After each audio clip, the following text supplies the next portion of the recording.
Hey, this is Blake with Peaceful Heritage Nursery, and we are back in the fig tunnel today. This past winter, I showed you all the Japanese fig training system, and that was when the plants were dormant, and I was showing you all how to train them and prune them to facilitate that system. So now what we're looking at is big, bushy, leafed out summer growth. So we are going to show you how to handle the summer growth. So one thing you'll notice here is I'm wearing nitrile gloves and these long protective sleeves here.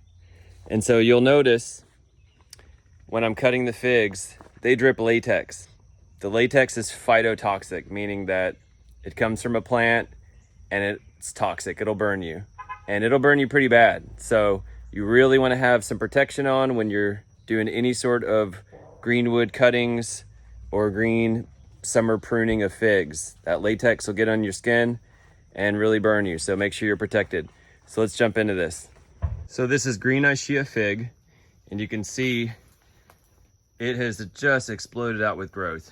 It's the summer solstice, and they are just about at these purlins that are sitting at probably 7 feet tall. So some of these figs are pushing 6 feet right now with the fruiting branches, but we got this huge, massive other branches and growth that is going to pull energy away from the fruit production, which you see here is beginning to start on these fruiting branches. Also have these tied up to strings, you'll notice that. That helps keep them supported from flopping around. But we got to deal with all this other growth, okay? So let's get into it. Okay, so basically, you've got two different kinds of things happening here. You got nice, big, strong fruiting branches like this coming off the laterals, okay? The lateral's the big one down here. So you've got these nice, big fruiting branches coming up, and then you've got all these little spindly things coming off, going along the ground, going along everywhere here. You want these fruiting branches, to be around 12 to 18 inches apart from each other. Like here's a good one here, here's a good one here. They're roughly 18 inches apart. All these other ones like that one, all these little guys down here, they've all got to go. So I'm going to start removing those.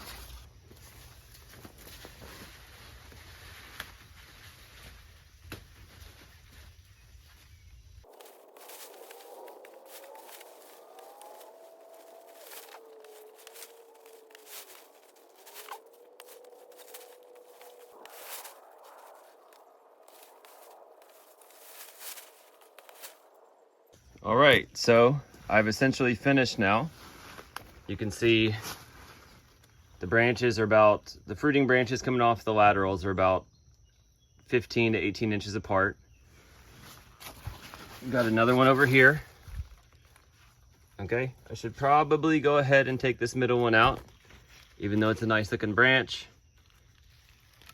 Probably better just go ahead and take that one out, because what I've noticed over the years is that if you leave too many branches thinking that you're going to get more fruit, they end up just shading each other out, and this decreases the yield. So you can see there's nice little main crop figs coming all along this green Ishia. This one ripens late. Before we continue, I just want to give a shout out. Go to peacefulheritage.com, go to fruit and nuts, click on figs. That will show you our full selection of naturally grown fig trees. We have so many varieties of well-rooted, well-grown, naturally grown figs, grown by yours truly. Check it out. So once again, these are the main lateral branches. These are the fruiting branches that have come off of last year's fruiting branches. So after this completes its cycle of getting fruit on it, come around the middle of October or early November or whenever it is, when they're dormant basically, I will snip this off and just leave 1 or 2 nodes here. These are the nodes. I'm going to leave 1 or 2 of these where they will commence sending out another fruiting shoot similar to this next year. So Once again, when this is done fruiting and it goes dormant, I'm gonna come in here and I'm gonna go snip somewhere right in here, leave a little stub like that, which will send out lots of buds next year, which will fruit. So you might notice I've left a few extra branches down here. The only reason I'm doing that is because I also sell greenwood cuttings. So if I have an order for greenwood cuttings, I've got plenty of shoots to choose from down here. So this is what it looks like once we back up. You can see there's lots of room in between these branches now, lots of airflow, lots of sunlight penetration. I've taken off all the little shoots off the bottom and just really cleaned it up drastically. So now we have a much orderly looking plant. Okay, so over here, these are the Chicago Hardies that I feature in the video. And you can see I did the exact same thing with them. These are the branches that were in the video in the spring. These are the lateral branches that I showed in the video I shot last winter. And these are the fruiting branches that have sprouted from the little buds.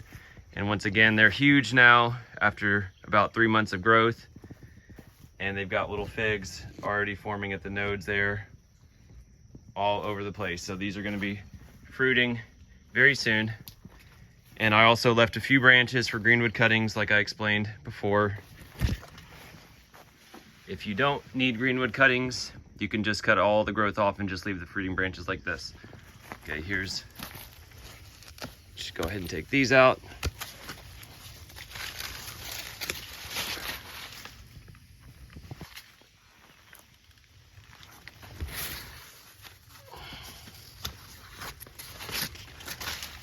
And I have not yet finished tying these up.